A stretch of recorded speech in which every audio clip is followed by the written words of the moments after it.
Hey, as you probably already know, most of my message has shifted recently from a message of recovery around addiction to more of a message to family. And I just became so clear to me that there's so many services and so many people available to talk to the addict and the alcoholic and and uh, and just not a lot that's going on for family and I recognize it in my own life. I was brought up in an alcoholic home, and I have kids that are in recovery, and I've attracted to and married alcoholics, and I just it's a and there's just not, I don't know, I want to share about recovery for the family, and message the thing that I wanted to just say tonight. Actually, I usually do this way earlier in the day, but this it's commonly said. We often hear when we're thinking or talking about the addict or the alcoholic, I guess he didn't want it bad enough. Why didn't he get it? I guess he didn't want it bad enough. And that statement, just if you look at it, that statement, I mean, it what it's saying is that, you know, it's really contrary to step one in the recovery program.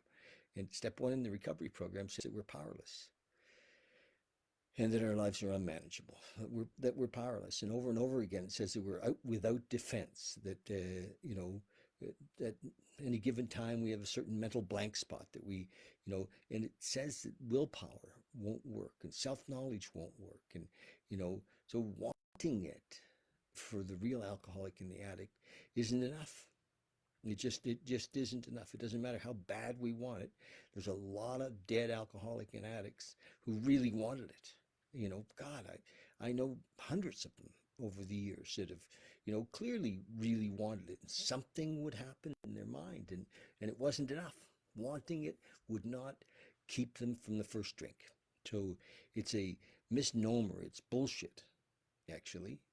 So if you're in family of an alcoholic or an addict, and somehow that um, that those words, that meme is in your mind, you're thinking, my alcoholic husband or my alcoholic wife or my alcoholic son or daughter or mother or father or addict mother and father and whatever could get better if they just wanted it more.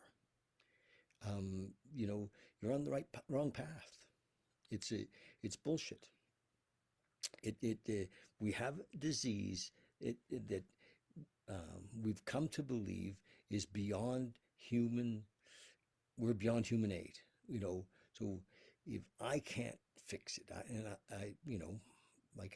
used to quit. I was a great quitter, you know, and I read self-help books, and I wanted it. And even in recovery, I wanted not to be plagued. So I'm talking about, even after I stopped drinking, through the power of the 12 steps for sure, I still was in a lot of pain for many, many years because I was trying to manage my life. I had to recognize, really had to surrender. And not many of us like the leveling of pride, right? We don't like to be told that we can't manage our lives. But, you know, the truth was in the pudding. Even in what normally we would say was recovery, because I had stopped drinking and using, but I was still in a lot of pain. I hadn't really surrendered, and I think that we see that over and over again. The alcoholic and the addict who's got time in, but commits suicide, or their life is a mess, and so we really, really have to recognize that I cannot learn enough tricks to keep myself sober and keep myself, happy, joyous, and free. Happy, joyous, and free doesn't come from my will. It can't. So that's, just get that, and if you're the family of an addict or an alcoholic, recognize that you also are powerless. That's a tough one, because we don't like that. We think we can make our alcoholic addict well somehow, will them into it, you know, frothy emotional appeal. Doesn't work. Okay. So just whenever that statement comes up, wherever you are, and somebody said, yeah, I don't know why he went out. I guess he just doesn't want it bad enough. Know that that's a, it doesn't, it actually doesn't play into the 12-step recovery program, because the 12-step recovery program says that right up front. No matter how bad we want it, that we can't get it. It's not wanting, it's surrendering, you know, finding a power greater than ourselves and surrendering that works. And now, you know, I love to talk about that stuff, and you know, but for family, you know, it's hard. It's like, oh Jesus, you know, what happened? We blame ourselves. We say, where did I go wrong? Well, you know, if you're a parent of a young fella or a young gal that's passed away, maybe an overdose, or you know, and you're living in a misery of self blame, know that this is not caused by you. You didn't cause it, can't cure it, right? Hmm. Yeah. Anyway, there's the three C's, and I have a tough time with it. We can't control it, and so that's it. That's my message today. I'm going to read from our little 24-hour day book, and hang on, I need my glasses. And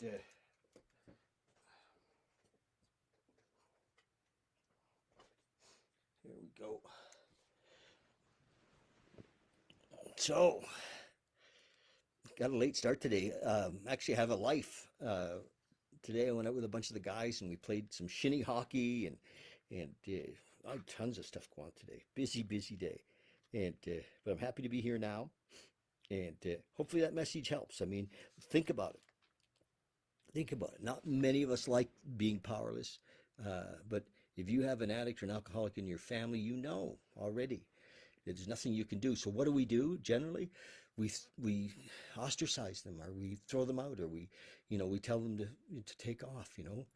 And when there is another way, there really is. There's a program for family, and let's recognize that. Hi, Kathy. Hey, Artemis Gordon. Nice to see you guys. There is another way. There is another way, and if you want to have, you know, it's hard. I I just want to tell a story. I talked to a fella today, and he's my age, and he's disappointed because there's a lot of addiction and alcoholism in his family, his immediate family, and his children, and his ex, and there's tons of complaint and judgment and fear, which are the symptoms of the disease, and he's disappointed. And I said, well, you know, how do we let go of that? Do you want to live the rest of your life in this disappointment?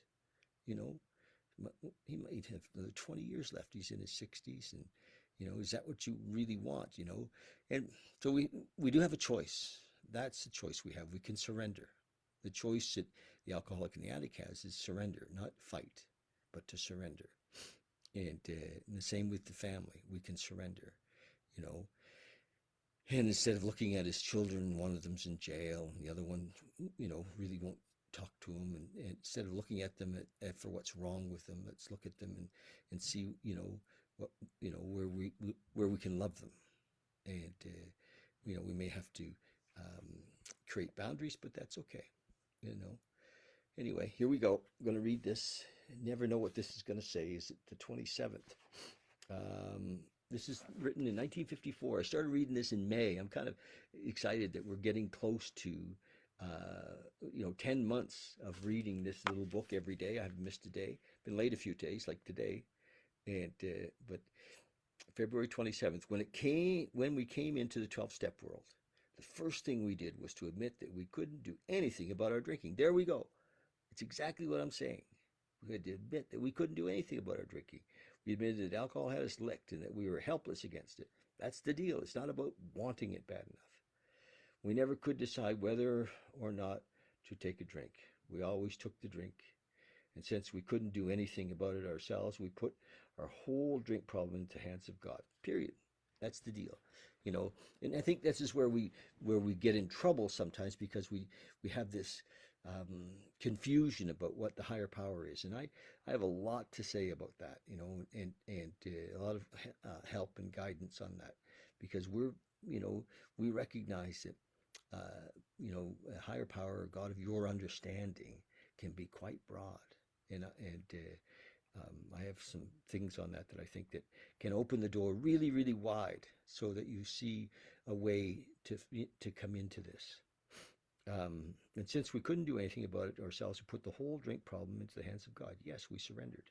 We turned the whole thing over to that power greater than ourselves, and we have nothing more to do about it. And we have nothing more to do about it except to trust God, take a few, and take care of God to take care of the problem for us. And that's true. He's minimizing a bit. There are things to do. There is, the steps to do. There's, fellowship. I mean, there is a lot that we can do. Have I done this honestly and fully? That's the question. Meditation for the day. This is the time for my spirit to touch the Spirit of God. I know that the feeling of the Spirit touch is more important than all the sensation of material things. I must seek a silence of spirit touching with God. Just a moment's contact and all the fever of life leaves me.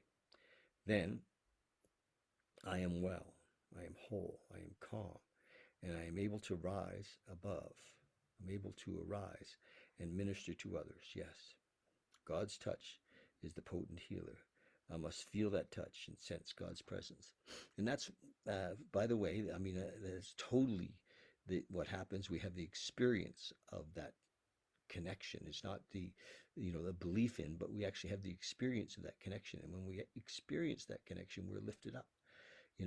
We can't focus on the problem. We can't fix the problem. We are lifted up and out of the problem. It no longer exists. And that's the whole deal.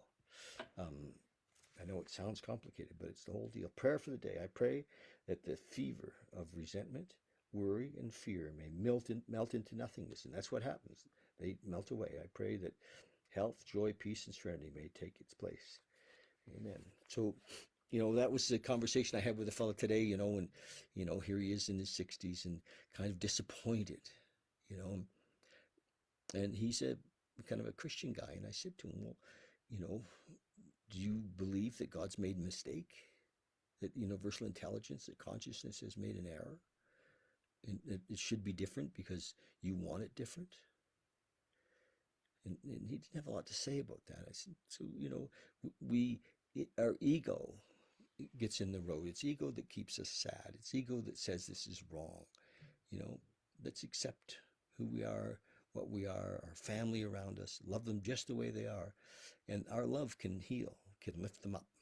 So that's my little thing about that whole thing. So when it talks in that book that I just read about the touch, where I believe the touch can happen is in that still moment when we meditate, when we sit for a minute. And we just kind of drop in. And so we're going to do that again right now. I'd love it if you guys join me. Just for 10 minutes. Let's just drop into this space, this emptiness. Not even 10 minutes, for like 3 minutes, okay? So join me for a few minutes. Just drop in. I'm not even going to call it meditation. Let's just call it sitting. Sitting quietly. Close your eyes. Drop into the body. Be here now. Drop into, feel your ass on wherever you're sitting. In my case, it's on a couch. Just experience your body, your feet on the floor. Experience your straight back. Experience your breath. Bring your attention, your consciousness, your awareness into this moment. Be here now. And experience this gift. It's the gift. And through this gift comes recovery, comes healing. If you're a real alcoholic or a real addict, or you've been struggling for many, many years with an addict or an alcoholic in your family, you know that nothing else has worked. Nothing else has worked.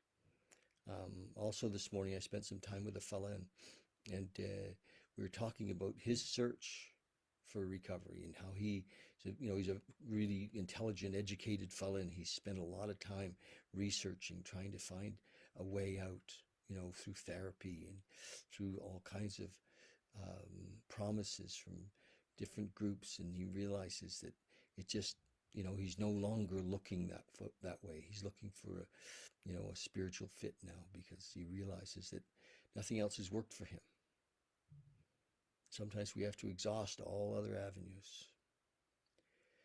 So if you've exhausted the other avenues and you're living in a family with fear and secrets, tiptoeing around as if on eggshells, you know what it's like.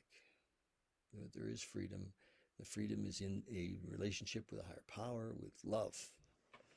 And that's my aim, is to shine the light on that. So be here now. Be in this moment.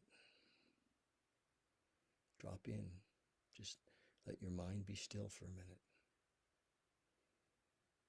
Just feel the presence, or, you know, the emptiness that is the oneness that we came from, that we go to.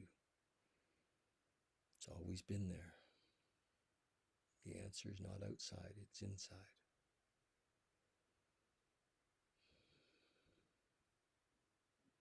We have no past and no future, only this moment. Just breathe, drop into your breath.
So practice this every day, this quiet time. Feel the stillness. Drop into this emptiness.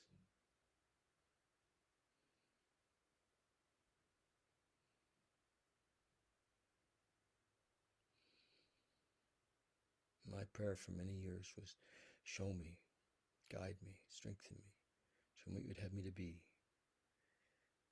Because my track record of running the show in relationships with others, in business, it always came from fear, from self-centeredness, from selfishness. I had to find a way out, and this is the way out. Okay. Thanks, you guys. Love you so much. It's easy to love. All we have to do is expect nothing and love. Unconditional. Okay, cheers. Oh, subscribe to my YouTube channel. I'm having some fun with that. I want to build it. You know, I'd like to carry this message to more and more people through YouTube. So check it out. Love you. Bye.